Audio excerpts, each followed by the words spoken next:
Sempre uma alegria estar na casa do Senhor, né? Então seja bem-vindo, que Deus te abençoe, que Deus continue falando ao seu coração, como Ele já tem feito, desde o momento em que aqui chegamos, as músicas, né, essa música que o Joel cantou, a respeito daquele homem que no momento final da sua vida, no momento derradeiro, ele tem um encontro verdadeiro com Jesus e ele é salvo. Interessante notar que em todo o Novo Testamento, a única pessoa para quem Jesus falou literalmente, você vai para o céu comigo, foi para este homem, né, que teve uma vida totalmente desperdiçada por uma série de escolhas ruins, uma série de atitudes impensadas ou atitudes erradas que ele tenha tomado, e ele estava ali sendo crucificado, e na verdade Jesus Cristo fala, hoje mesmo estarás comigo no paraíso, e aquele homem morreu efetivamente na cruz.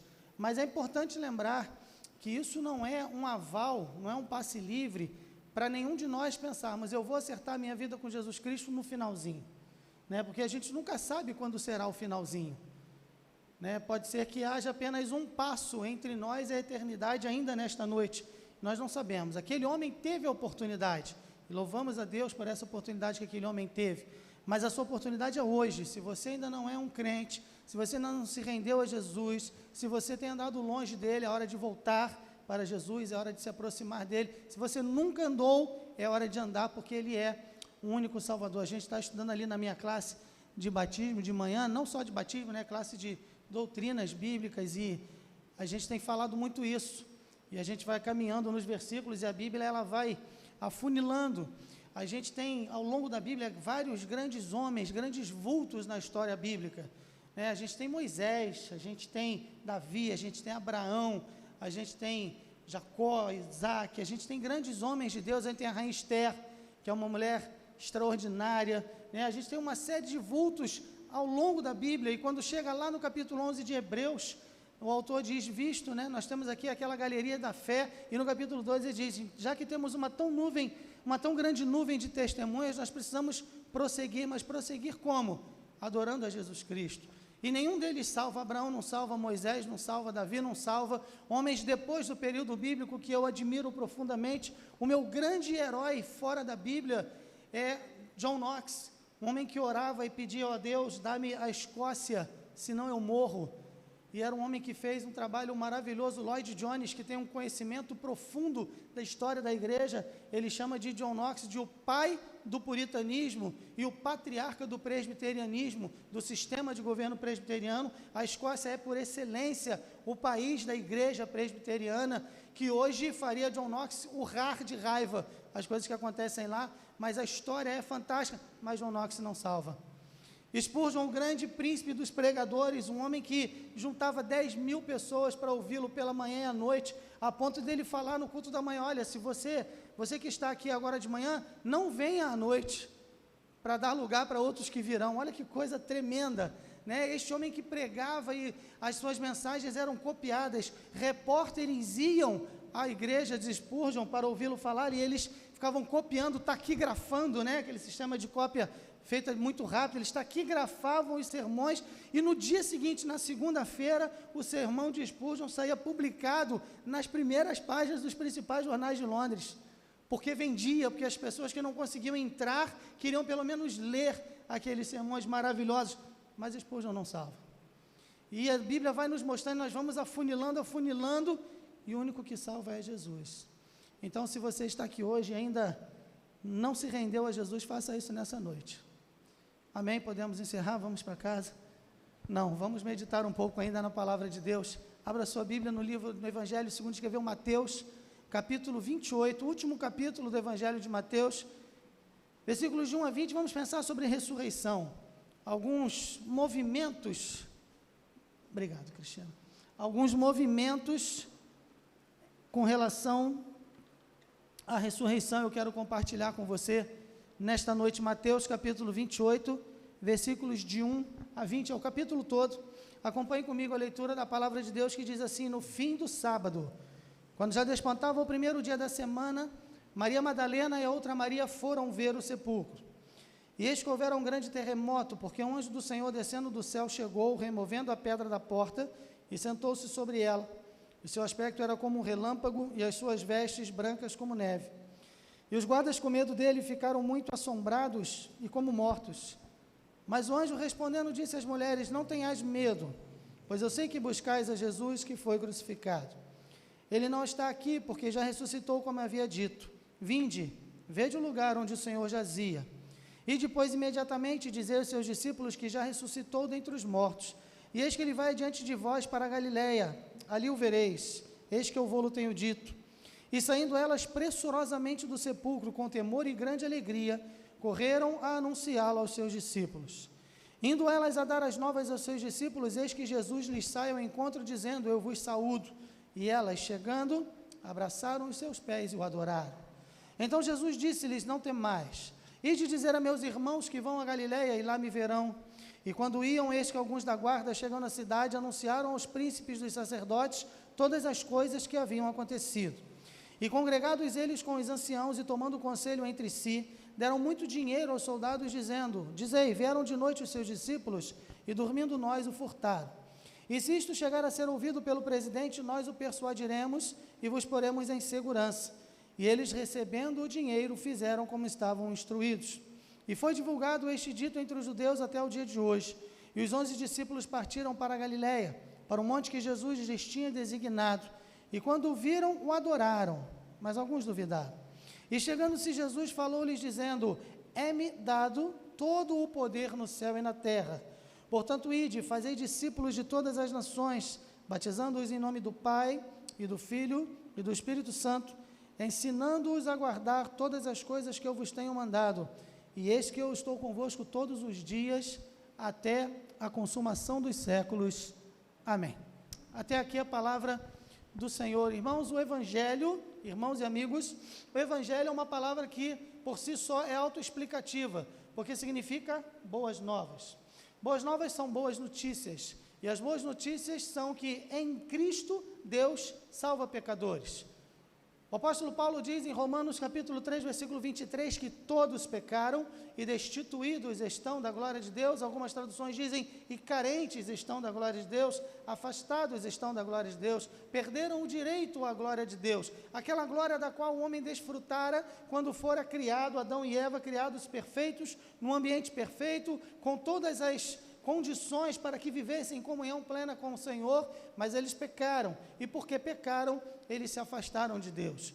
O profeta Isaías diz no capítulo 59, versículo 2, que as vossas iniquidades fazem separação entre vós e o vosso Deus. Então veja, há um abismo entre o homem e Deus, e esta é a grande busca do homem. Embora não saiba, como Agostinho disse, eu não me canso de repetir, Agostinho dizia: ó Deus, tu nos criaste para ti mesmo, e nossos corações jamais encontrarão descanso, enquanto não descansarem em ti. Há no homem um anseio, um desejo inato de algo que dê significância à sua vida, um sentimento de pertença. O homem precisa pertencer a algo ou a alguém maior do que ele mesmo. Aqueles que não adoram a Deus, porque o homem foi criado para adorar, e ele é um adorador.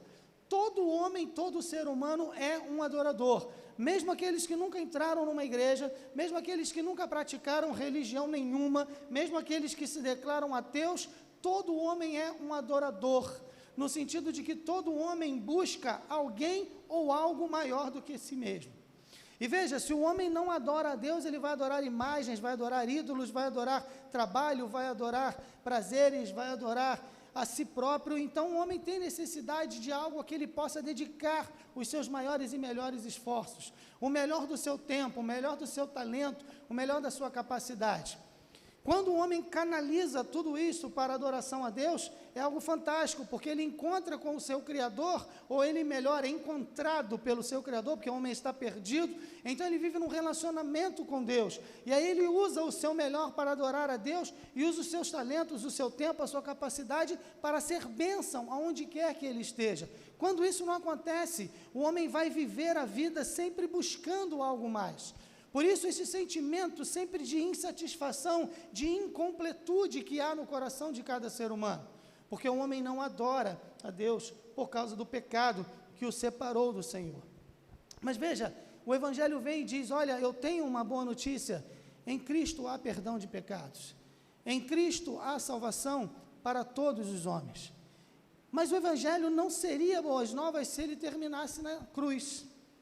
Porque se Jesus Cristo, embora tendo feito tudo aquilo que fez, todos os milagres que realizou, multiplicado pães como ele fez, caminhado sobre as águas, acalmado tempestades, expulsado demônios, curado doentes, purificado leprosos, todas as coisas que Jesus fez, e é interessante que João diz que se fossem escritos, todos os atos de Jesus, não haveriam livros suficientes no mundo para conter tudo aquilo que Jesus fez. Isso é tremendo. E Jesus Cristo teve um ministério aqui na terra de 3 anos apenas.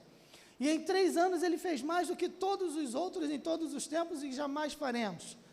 Mas Jesus Cristo, embora tenha feito tanta coisa, se ele não tivesse ressuscitado, então tudo teria sido em vão. O apóstolo Paulo argumenta isso quando ele fala aos Coríntios, a respeito da ressurreição. Se Cristo não ressuscitou, é vã a nossa fé, vós ainda permaneceis nos vossos pecados, e não há esperança.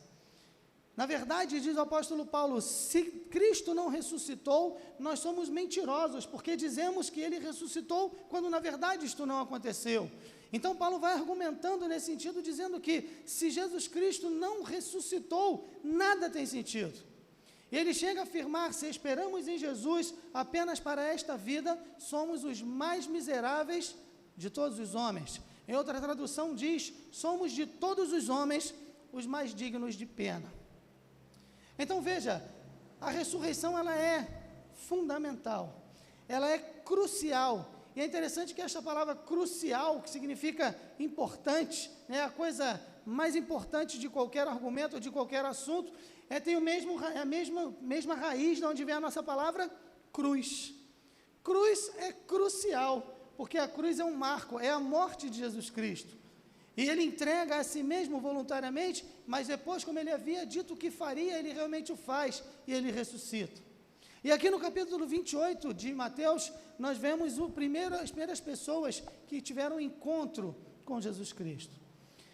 O cristianismo, ele se baseia na pessoa de Jesus, ele se baseia na vida, morte e ressurreição de Cristo, e no aguardo, na bendita, que a Bíblia chama de bendita esperança do seu retorno. Mas veja, quando Jesus Cristo ressuscita, e aqui nesse capítulo Mateus, ele é muito didático nos seus escritos, e ele pontua aqui para nós, que quando Jesus Cristo ressuscita, e o encontro dele, as mulheres vão e chegam lá, encontram um anjo, porque havia acontecido um terremoto, e os anjos falam, que ela não precisa ter medo, porque Jesus não estava ali. Mateus apresenta para nós 3 movimentos com relação à ressurreição de Jesus Cristo. E é sobre isso que eu quero pensar com você brevemente nessa noite. Em que estágio nós estamos? Em que posição nós estamos com relação à ressurreição? Que movimento nós temos feito com relação à ressurreição de Jesus Cristo? Então, sem mais delongas, vamos pensar. O primeiro movimento da ressurreição é o movimento da fé na ressurreição. Uma resposta de fé, eu posso enunciar assim, uma resposta de fé, ou pés que vale a pena abraçar. Repete comigo isso, uma resposta de fé, ou pés que vale a pena abraçar.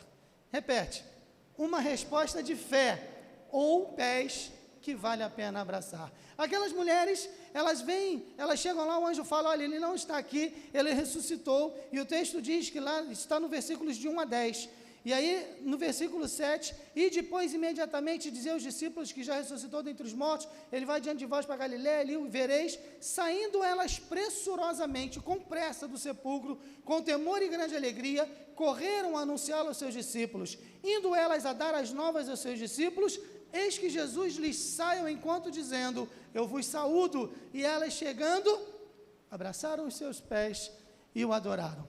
Veja, a Bíblia pauta a realidade do Evangelho na ressurreição de Cristo. Aquelas mulheres estavam entristecidas, os seus discípulos criaram uma expectativa diferente, uma expectativa errônea do que seria e do que era o ministério de Jesus. Muitos dos judeus achavam que o Messias seria um líder político que ia expulsar os romanos, trazer novamente toda aquela glória da época de Davi e de Salomão, para que Israel fosse novamente aquele grande reino, o reino admirado, o reino temido, o reino reverenciado. Mas Jesus Cristo diz, não, vocês estão errados, o meu reino não é deste mundo. E Jesus Cristo vem com um discurso diferente, ele começa a falar em dar a outra face, em amar os inimigos e orar por aqueles que perseguem. Ele vem falando de amor, e é interessante que as pessoas não entendem isso, até que aquele homem na cruz entendeu. Aquele homem começa a pensar, ele está ali crucificado, e o próprio Mateus diz que no princípio da crucificação, os dois zombavam de Jesus. Mais à frente, este homem, que a tradução chama Dimas, que isso é uma história que alguém inventou, porque esse nome não está na Bíblia, o fato é que este homem, ele começa talvez a pensar, puxa vida, este homem que está aqui é aquele Jesus de quem eu ouço falar, aquele homem que falou de amor, aquele homem que não revidou contra os seus inimigos, aquele homem que por toda parte ele fazia o bem, aquele homem que demonstrou na sua vida uma vida diferente, os seus olhos são diferentes, a sua voz é diferente, o seu jeito de falar é diferente, e a música diz, tentei num grande esforço contemplar na outra cruz quem era aquele homem que chamava de Jesus, porque a pessoa quando está crucificada, ela está presa, ela não tem liberdade de movimentos, e qualquer movimento traz dores excruciantes, e aquele homem se mexe, e ele vira o seu pescoço de alguma forma, e ele tenta olhar, e ele olha para Jesus, ele reconhece em Jesus o Salvador, e Jesus Cristo diz, hoje mesmo estarás comigo no paraíso. É este Jesus que quando ressuscita, aquelas mulheres vêm, elas creem, e elas olham Jesus Cristo e elas o reconhecem. Isto é importante, eu sempre friso este ponto. O cristianismo, ele fala da ressurreição do corpo também. Este mesmo corpo que eu tenho hoje, que um dia vai morrer, que vai virar pó, que vai se desfazer, que vai ser comido pelos vermes, que vai virar nada mais do que poeira no tempo, um dia ele ressuscitará, mas ele ressuscitará glorioso, sem mácula, sem dor, sem dificuldades. A Bíblia fala disso e Jesus Cristo ressuscita desta forma para mostrar o que será a ressurreição. Jesus Cristo aparece para os seus discípulos e ele come com eles. Jesus Cristo manda que Tomé toque nele. Jesus Cristo fala, vede que eu não sou um fantasma, sou eu mesmo, creiam na ressurreição. Agora entenda, quando aquelas mulheres veem isto, elas olham para os seus pés e elas o abraçam. Por que abraçar os pés de Jesus? Em primeiro lugar, porque foram os mesmos pés que andaram pela terra da Palestina, falando do amor de Deus. Em segundo lugar, falando porque são os mesmos pés que aquela mulher pecadora ungiu com as suas lágrimas e enxugou com os seus cabelos. São os mesmos pés que os discípulos achavam que tinham que lavar, lá em João capítulo 13. São os mesmos pés que carregaram a humanidade de Jesus. E estes pés apontam para a necessidade de nós estarmos prostrados aos seus pés e o adorarmos com toda a reverência. O primeiro movimento com relação à ressurreição é o movimento da fé, ou então, pés, que vale a pena abraçar. Você crê em Cristo? Você entende que Ele é quem diz ser?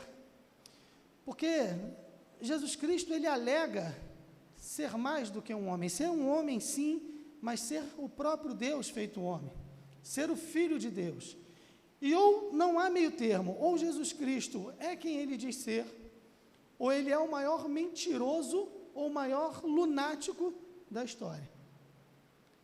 Porque alguém que se apresenta dizendo, eu e o Pai somos um, antes que Abraão existisse, eu sou o caminho, a verdade e a vida, eu sou a porta, quem entrar por mim, entrará e sairá e achará pastagens, eu sou a videira verdadeira, eu sou o caminho, a verdade e a vida, eu e o Pai somos um. Um homem que alega todas estas coisas, se não é verdade, ele é um louco ou ele é um mentiroso.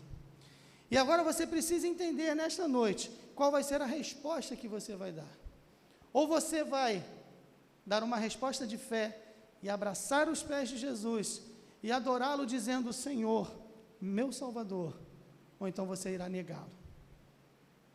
Sabe, eu estava falando e eu acho que eu citei isso domingo passado, quando Jó, a Bíblia diz que Jó, quando perde os seus filhos e perde tudo o que ele tinha e perde todos os seus bens, a sua casa, tudo, a Bíblia diz que ele rasga as suas vestes ele se lança no chão e ele adora a Deus. Eu disse naquela ocasião e digo de novo, o que é adorar? Jó não mandou chamar os músicos para louvar e cantar cânticos de louvor ao Senhor. Ele não correu para a sua biblioteca, aquilo que sobrou, e ver se tinha ainda lá alguns bons livros de teologia, para ler, estudar teologia e adorar ao Senhor através dos estudos. Ele não reuniu os seus amigos, ele faz Bildade e Suar, ele não reuniu aqueles homens e disse, vamos aqui fazer uma reunião de oração. Não, como foi que Jó adorou a Deus? A essência da adoração é reconhecer a soberania de Deus e aceitar aquilo que Ele faz. Pés que valem a pena adorar é exatamente prostrar-se diante do Senhor e dizendo, Senhor, eu reconheço quem Tu és. Esse é o primeiro movimento em relação à ressurreição. Mas há um segundo movimento aqui nos versículos de 11 a 15, quando iam alguns da guarda chegando na cidade, anunciaram aos príncipes dos sacerdotes todas as coisas que haviam acontecido, congregados eles com os anciãos, tomando conselho entre si, deram muito dinheiro aos soldados, dizendo, dizei, vieram de noite seus discípulos, e dormindo nós o furtaram, se isso chegar a ser ouvido pelo presidente, nós o persuadiremos e vos poremos em segurança, e eles recebendo o dinheiro, fizeram como estavam instruídos, e foi divulgado este dito entre os judeus, até o dia de hoje. Segundo movimento com relação à ressurreição, uma resposta de incredulidade, ou mentiras que vale a pena contar. Repete comigo, uma resposta de incredulidade ou mentiras que vale a pena contar. Agora é importante que você entenda isso. Aqueles soldados foram colocados ali para que os discípulos não roubassem o corpo de Jesus. A grande preocupação do sinédrio, dos fariseus, dos líderes da religião judaica, é que alguém viesse de noite, roubasse o corpo de Jesus, e então dissesse, olha, ele ressuscitou, ele não está aqui. Então guardas foram colocados ali. E estes guardas foram colocados ali para tomar conta, e agora eles se tornaram um problema, porque eles se tornaram testemunhas oculares da própria ressurreição de Cristo. Houve um terremoto, aquela pedra se abriu, e agora o que fazer? Então as pessoas chegam, os líderes falam para aqueles guardas, olha só, a gente vai dar dinheiro a você, propina é coisa antiga, né? Propina não é coisa nova. A gente vai dar um dinheiro a vocês, e se alguém perguntar, vocês vão dizer, alguém veio aqui de noite e roubou o corpo. Mas pense por um momento, esse tipo de argumento é o pior possível, porque aqueles guardas estavam lá, e eles dormiram, e como é que os discípulos iam arrastar aquela pedra sem fazer barulho e sem acordar os soldados? E eles começam a divulgar essas histórias. O grande problema da maioria das pessoas que não acreditam em Jesus, na grande maioria não é por uma dúvida intelectual, não é muitas vezes nem por uma dúvida moral, não é por uma dúvida espiritual. O grande problema das pessoas que não creem em Cristo, na maioria das vezes, é por causa de suas escolhas morais. Deixa eu explicar isso. A pessoa vive em adultério. A pessoa é casada, tem um marido, tem uma esposa, e tem um caso fora do casamento. Ou a pessoa está roubando da sua empresa. A pessoa desvia verbas da sua empresa sem que a sua empresa saiba. Ou a pessoa vive uma vida de imoralidade na internet. Pornografia na internet. Esses relacionamentos virtuais, os mais bizarros e pornográficos que existem na internet, talvez a pessoa participe disso. E quando você confronta a pessoa com essa realidade, ela pensa da seguinte forma, se Jesus realmente ressuscitou, se Ele é quem Ele diz ser, então eu estou em maus lençóis, então eu não creio em Jesus. É interessante isso, pelas suas escolhas morais, as pessoas acham que vale a pena continuar contando mentiras, que Jesus não ressuscitou, que Jesus não é o Filho de Deus, que isso é coisa que a igreja inventou. E você vê isso na sua escola, no seu trabalho, na sua faculdade, na sua família, com os seus vizinhos, pessoas que sabem que estão erradas, assim como aqueles soldados. Se a verdade vier à tona, nós estamos em maus lençóis, então eu digo que Ele não ressuscitou. Mentiras que valem a pena contar. Interessante que muitos, com relação à ressurreição de Jesus Cristo, elas preferem não crer, porque se elas entenderem que isto é verdade, elas não têm desculpa do Senhor, diante do Senhor. O autor aos Hebreus diz que todas as coisas estão nuas e patentes aos olhos daquele diante de quem haveremos de prestar contas. Não há nada que você faça que Deus não veja. Não há nada que você pense que Deus não saiba. Não há nada que você intente no seu coração que não seja do conhecimento de Deus. Mas as pessoas preferem negar para si mesmas a verdade evidente na palavra de Deus, porque elas não querem mudar a sua vida. Então eu quero dizer nesta noite para você, o que eu repeti, o que eu falei hoje de manhã, que Leonardo Ravenhill dizia, que muitos pensam que a vida cristã, que o cristianismo, que o evangelho é uma alternativa. Mas o que é uma alternativa? Uma pessoa que tem uma alimentação alternativa. Ela não come carne, ela não come produtos industrializados, ela procura os produtos naturais, os produtos orgânicos, é uma alternativa, não é? Mas ela pode mudar a qualquer momento, e isso não vai fazer uma grande diferença na sua vida. Eu posso parar de comer carne, ou eu posso voltar a comer carne. Eu posso viver sem os recursos da tecnologia, eu vou viver no meio do mato, eu não quero luz elétrica, eu não quero água encanada, eu vou viver do que a natureza me dá.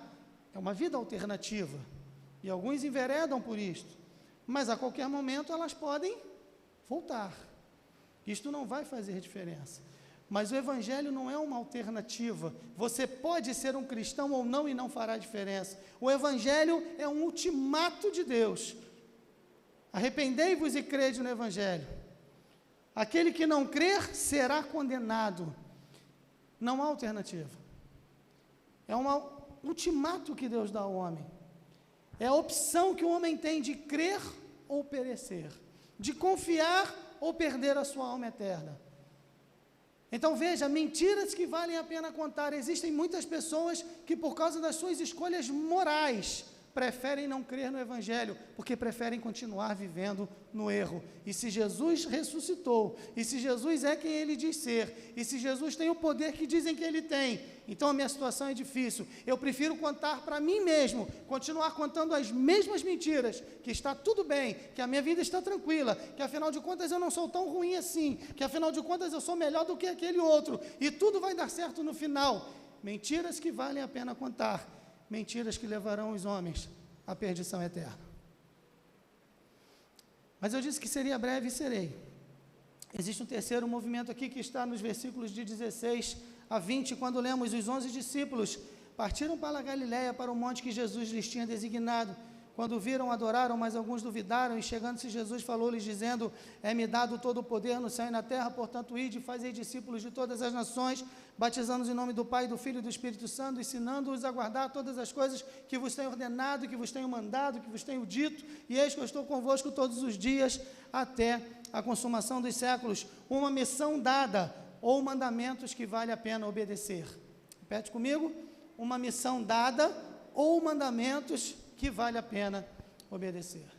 Veja, quando Jesus Cristo ressuscita, é interessante, ele aparece para os seus discípulos. No versículo 17 diz assim: e quando o viram, o adoraram, mas alguns duvidaram. Agora eu falo para você que é crente, para você que é membro desta igreja ou de outra igreja.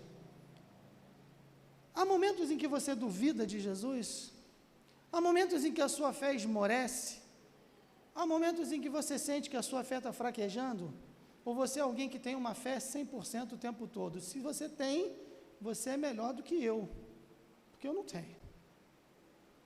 Há momentos em que é difícil caminhar, há momentos em que parece que eu não tenho mais forças, mas existia um cantor chamado Jairinho, ele cantava com Paulo César, do Grupo Logos, na época do Grupo Elo. Jairinho morreu num acidente de trânsito, quando era o Grupo Elo, eles faziam uma viagem missionária, e o carro bateu e morreram todos do grupo, menos Jairinho, menos o Paulo César e a esposa, depois fizeram o Grupo Logos. E Jairinho cantava uma música que dizia: de vez em quando sou levado a me abater, parece que então eu vou perecer no mar, nada mais querer, simplesmente ir, mas sem saber. Momentos maus, difíceis para valer, a vida se esvai, até tudo se misturar, tudo perder valor, nada mais fazer sentido para mim. Mas aí ele canta: ainda bem que em meio às minhas trevas vejo a luz, nessas horas mais difíceis sinto Cristo me enxugando o rosto, motivando-me outra vez a seguir em frente, sem olhar para trás. E depois ele continua: depois do temporal, melhor posso sentir que a graça do Senhor é tal, quem poderá comprar, quem poderá medir? Só em Jesus eu posso achar.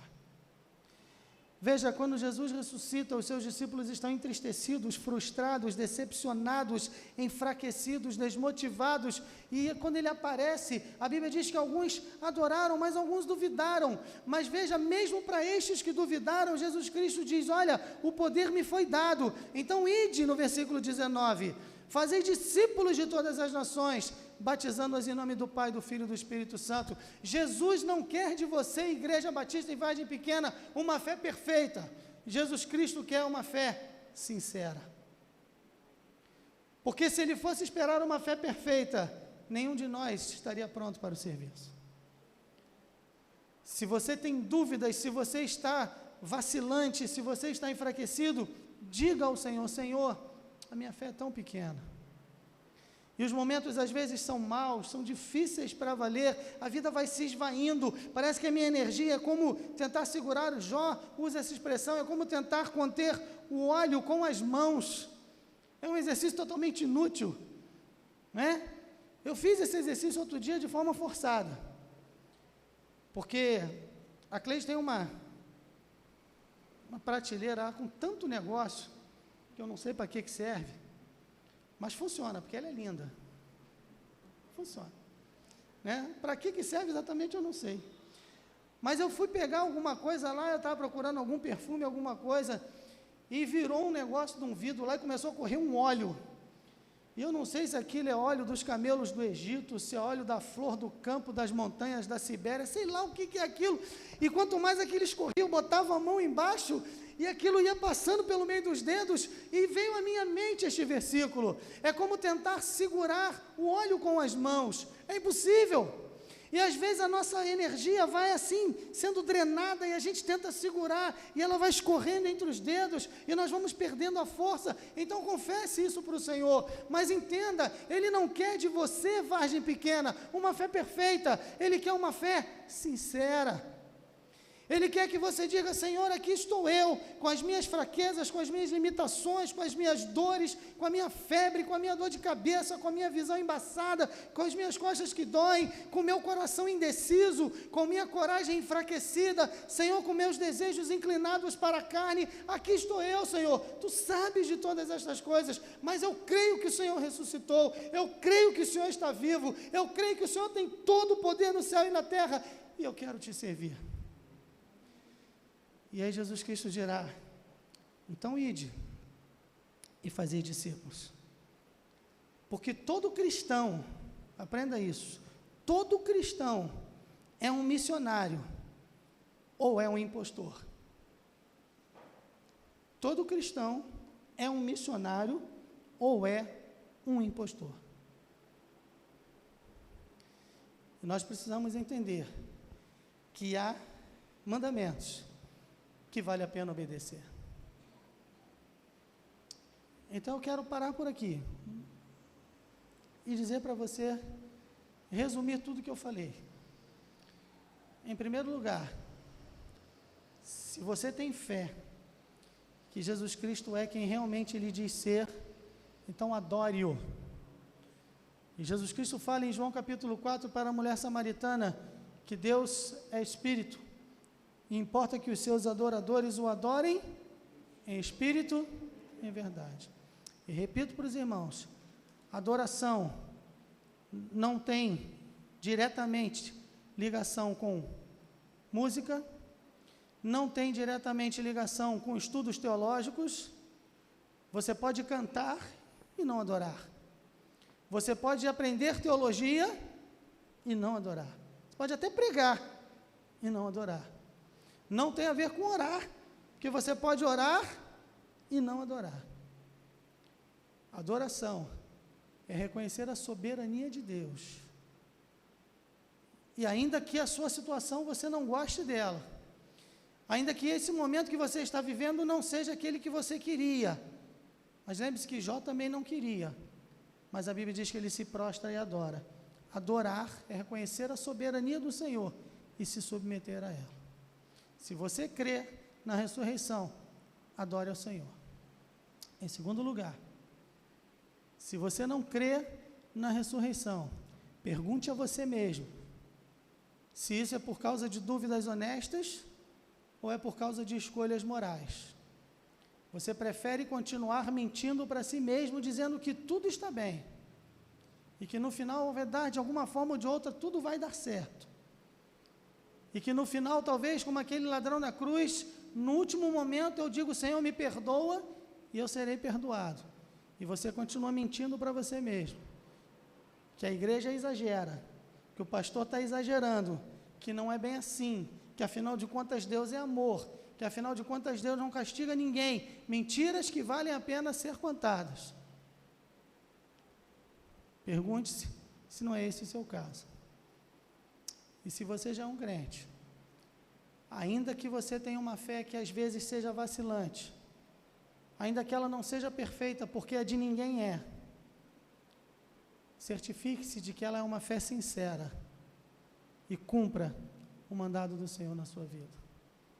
Nós fomos chamados para adorar, nós fomos chamados para louvar, nós fomos chamados para aprender teologia, sim, aprender a Bíblia, sim, nós fomos chamados para orar, sim, mas nós também fomos chamados para que sejamos missionários. E para ser missionário não precisa ir para outro estado, outra cidade, outro país. Aonde você está, você precisa falar de Cristo. Porque todo crente ou é um missionário, ou é um impostor. O apóstolo Pedro dizia, não podemos deixar de falar do que temos visto e ouvido. Você tem falado, você tem testemunhado, e repito o que eu disse domingo passado também, essa história de que nós temos que testemunhar, e se for possível falar alguma coisa, eu não gosto disso, porque uma testemunha em qualquer tribunal do mundo só tem valor se ela fala, senão não serve. Não adianta você chegar lá e sentar, e a gente está vendo aí na CPI, nas várias CPIs que acontecem, a pessoa senta lá e fala, não vou responder, não vou responder, não vou responder. Essa semana teve um juiz que se empombou com essa história, suspendeu a sessão e vai consultar o Supremo para saber se a pessoa pode fazer isso indefinidamente, porque senão não tem sentido. Todo mundo vai lá, senta e diz, prefiro não responder, prefiro não responder. Isso não é testemunho que você apresente? Agora você é um cristão, você vai chegar diante do mundo e falar, prefiro não responder, prefiro não responder, prefiro não responder. Não, fale sim. Ide e faça discípulos. Ide e falai. Ide e pregai. Ide e anunciai. Ide e testemunhai. E testemunha só tem valor se falar. Então abre a tua boca e fala das grandezas de Deus. Que Deus tenha misericórdia da minha vida. Deus tenha misericórdia da nossa vida. E sabe o que é melhor? O nosso Deus é um Deus misericordioso. A Ele toda a honra, toda a glória e todo o louvor. Deus te abençoe.